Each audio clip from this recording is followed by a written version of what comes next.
कृष्ण भगवान अर्जुन को राजा बलि की कहानी सुना रहे थे कि राजा बलि के जैसा दानवीर कोई भी नहीं हुआ है।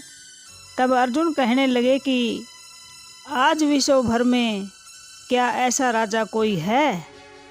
तो कृष्ण भगवान कहने लगे, आज के इस युग में कर्ण के जैसा कोई भी दानी नहीं है। कर्ण दानी ही नहीं बल्कि महादानी हैं। कर्ण को दानवीर कहने से अर्जुन को ईर्ष्या होने लगी और अर्जुन कृष्ण से कहने लगे, भ्राता युधिष्ठिर भी बहुत दानी हैं, वह भी किसी याचक को अपने द्वार से खाली हाथ नहीं लौटाते, फिर आपको कर्ण ही क्यों महादानी लगता है केशव? कृष्ण भगवान ने इसके जवाब में अर्जुन से कहा कि आप और मैं दोनों याचक का भेष बनाकर दोनों को आजमाते हैं और खुद ही देख लेना कि कर्ण दानी है या महादानी। अब दोनों ने याचक का भेष बनाया और पहुंच गए युधिष्ठिर के द्वार पर भिक्षा मांगने के लिए। कृष्ण भगवान ने युधिष्ठिर से भिक्षा में 1 मण सूखी चंदन की लकड़ी मांगी। जिस समय वह युधिष्ठिर से सूखी लकड़ी मांग रहे थे उस समय जोरों की बारिश हो रही थी। तो राजा युधिष्ठिर ने कहा कि इन्हें यज्ञशाला से 1 मण चंदन की सूखी लकड़ियां दे दो। कृष्ण भगवान ने कहा कि हम कटी हुई लकड़ी नहीं लेंगे राजा, हमें तो शुद्ध लकड़ी चाहिए, क्योंकि हमने एक विशेष यज्ञ करना है, इसलिए इसी समय वृक्ष से काटकर हमें लकड़ियां दो। युधिष्ठिर ब्राह्मण से हाथ जोड़कर कहने लगे, हे ब्राह्मण देवता, बारिश जोरों से हो रही है और पेड़ गिल्ले होने के कारण लकड़ियां भी गिल्ली हो गई हैं, तो आपको इसी समय शुद्ध सूखी लकड़ियां कहाँ से दूं? आज रात के लिए आप यहीं पर रुक जाइए और सुबह सूखी लकड़ी लेकर चले जाइएगा। कृष्ण बड़े ब्राह्मण ने कहा कि हम सनातन ब्राह्मण हैं युधिष्ठिर, हम किसी के यहाँ रात को नहीं रुक सकते, इसलिए आपके द्वार से खाली हाथ ही जा रहे हैं। युधिष्ठिर थोड़ा सा निराश हो गए और वह ब्राह्मण युधिष्ठिर के द्वार से खाली हाथ ही चले गए। फिर वह अंगराज कर्ण के पास अंग देश में पहुँचे और अंग के राजा कर्ण से भी 1 मण सूखी लकड़ियों का आग्रह कृष्ण भगवान ने किया। कृष्ण भगवान की कृपा से अंग देश में भी उस समय बहुत जोरों की बारिश हो रही थी और कर्ण कहने लगे कि हाँ ब्राह्मण देवता, अभी आपको 1 मण सूखी लकड़ियाँ मिल जाएंगी। और कर्ण ने भी ऐसा ही कहा कि यज्ञशाला से इनको 1 मण सूखी लकड़ियाँ दे दो।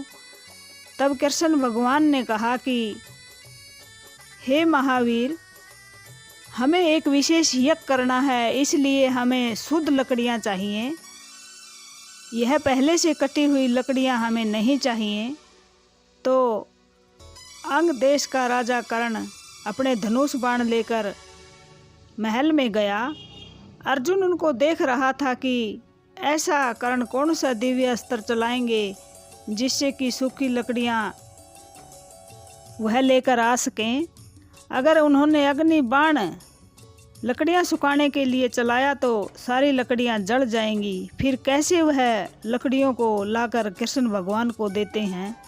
उन्होंने दिव्य अस्त्र से अपने महल का द्वार तोड़ दिया और देखते ही देखते वहाँ पर लकड़ियों का ढेर लग गया और ब्राह्मण से कहने लगे कि जितनी लकड़ियाँ आपको चाहिए ले लीजिए ब्राह्मण देवता। अब कृष्ण भगवान ब्राह्मण बने हुए कहने लगे, आपका द्वार कौन सा शुद्ध है कर्ण, क्योंकि इस द्वार में से तो अनेकों लोग इधर से उधर जाते हैं, इसलिए यह लकड़ियाँ हवन के काबिल नहीं हैं। अब कर्ण ने दोबारा धनुष बाण उठाया और देखते ही देखते अपना जो सोने का बिस्तर था उस पर तीर चलाया और देखते ही देखते वह सोने वाली सैया टूट गई और चंदन की लकड़ियों का ढेर लग गया, क्योंकि उसकी सैया भी चंदन से ही बनी हुई थी। अब कर्ण कहने लगे कि हे कृष्ण ब्राह्मण देव, यह मेरी सैया अशुद्ध नहीं है, क्योंकि मैं इस पर कवच और कुंडल के साथ सोता हूँ, इसलिए यह कवच और कुंडल से शुद्ध है। ब्राह्मण बने कृष्ण भगवान ने कर्ण से कहा कि अगर हम ये भी लकड़ियाँ लेने से मना कर दें तो तो कर्ण ने कहा कि हे ब्राह्मण देवता, मैं आपको यहाँ से खाली हाथ नहीं जाने दूंगा। सभी देवताओं से विनती करूंगा कि मैंने जीवन में जो भी पुण्य किए हैं उनका फल इन लकड़ियों को देने के लिए ले लें और मुझे 1 मन सूखी लकड़ियाँ दे दें। ब्राह्मण ने कहा कि अगर वह देवता आपको लकड़ी ना दें तो आप क्या करेंगे कर्ण? फिर कर्ण ने कहा कि अब तो मैं वासुदेव श्री कृष्ण से ही विनती करूंगा, क्योंकि मुझे विश्वास है कि वह मेरी विनती को जरूर मान लेंगे और मेरे पुण्य के बदले में मुझे 1 मन लकड़ियां जरूर दे देंगे। अब ब्राह्मण ने कहा कि मैं उस छलिए कृष्ण भगवान को अच्छे से जानता हूँ। वह लकड़ियों के बदले में तुम्हारे से तुम्हारा दिव्य अस्त्र और कवच कुंडल मांगकर अर्जुन की युद्ध भूमि में जीवन की रक्षा कर लेंगे। फिर आप क्या करेंगे कर्ण?